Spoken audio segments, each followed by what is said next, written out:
Hi, story number three, Crimes of Passion. This is Brother Kenroy coming to you live with another fantastic story. Thank you for tuning in on my platform. Thank you for tuning in on my channel. Let's get right into story number three, Crimes of Passion, Stories of Violence.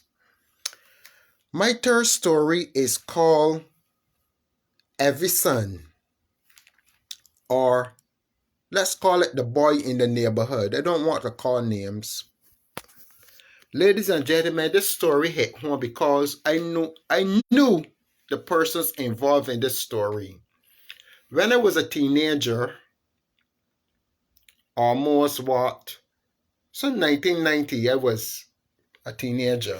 89, 90, 91, around that era.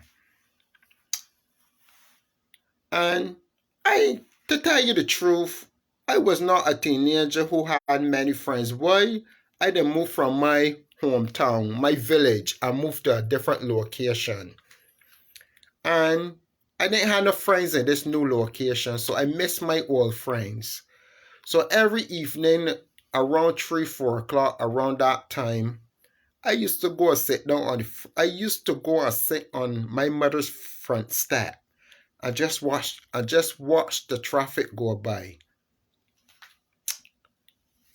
And oh, how I miss my old friends and I miss my old life. But one thing captured my attention. There was a young couple who was not much older than I. They probably were 20 years old at the time. I was about 15 years old. They're around 20. And they used to walk the streets holding hand in hand like two lovebirds. They looked so beautiful together, brethren. They looked so in love. If they were a couple in love, it had to be them. And I used to admire them. A beautiful young woman and a handsome young man. Oh, how I long for that kind of affection. Oh, how I long for that kind of unity with a woman, with a girl. That's how much they inspired me. And I will not call their names. Let's call them Dan and let's call them Michelle. I don't want to reveal their real names.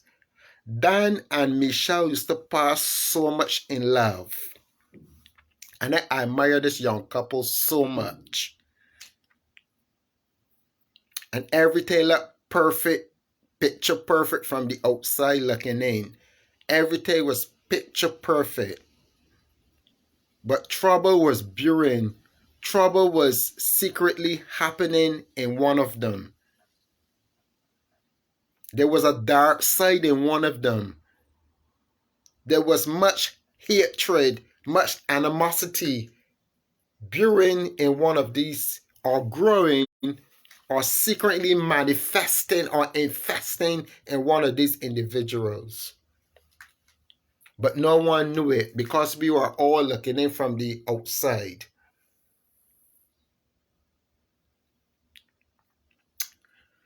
One afternoon, say around between 2 and 3 p.m., you hear all these police sirens blaring in a close by neighborhood. And when the news has broken, it was announced that a young woman was found brutally murdered. She was 9 months pregnant, about to give birth any day. And her lifeless body was found hacked to pieces, was found chopped to pieces in brutality and vengeance and hatred. Who would want to kill a pregnant woman in such a fashion, in such a way, in such a form? Only a monster. Only a monster could do such a hideous act. But when the news broke who the perpetrator was, nobody couldn't believe it, including myself. The whole community was shocked. You got the wrong person, man. It can't be that person. Them telling lies on that individual.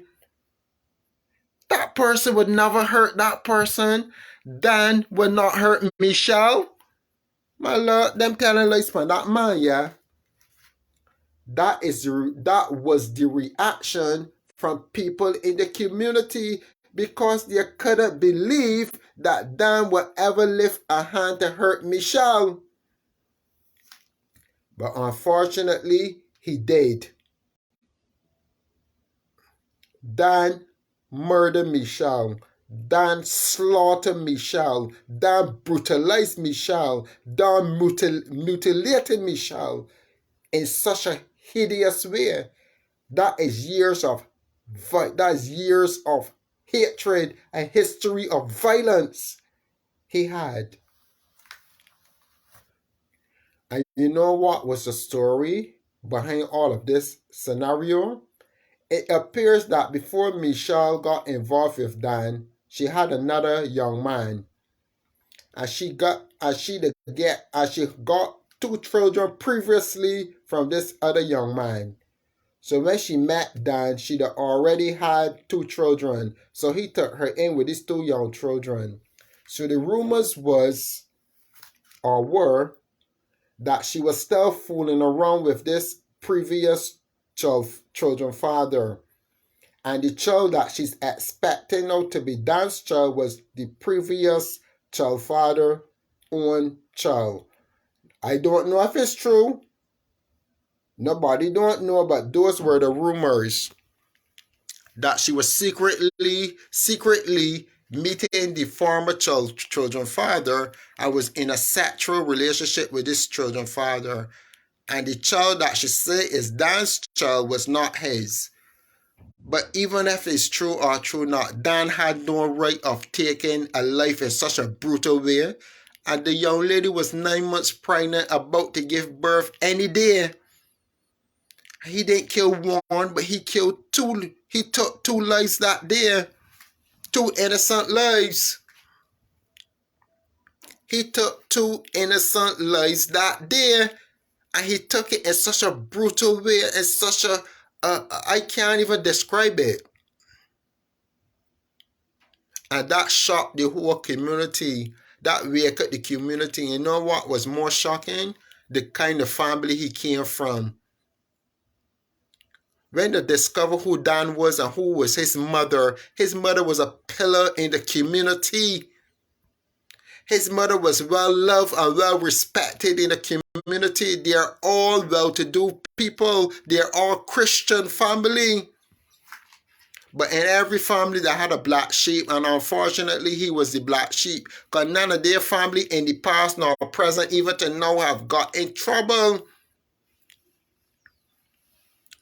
I'm not saying that he was that way, but unfortunately, this is something that will have to be brewing, that will have to be instigated in his heart for a long, long time. That ain't nothing that is not nothing, sorry my language, that he just got up one morning and decided he can do. That is something he have been pondering for a good little while.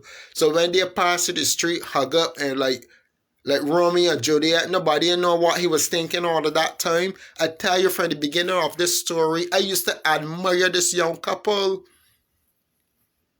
But he quickly get apprehended. And let me tell you the story before time ran out. The day in question of the murder, he was suicidal, you know.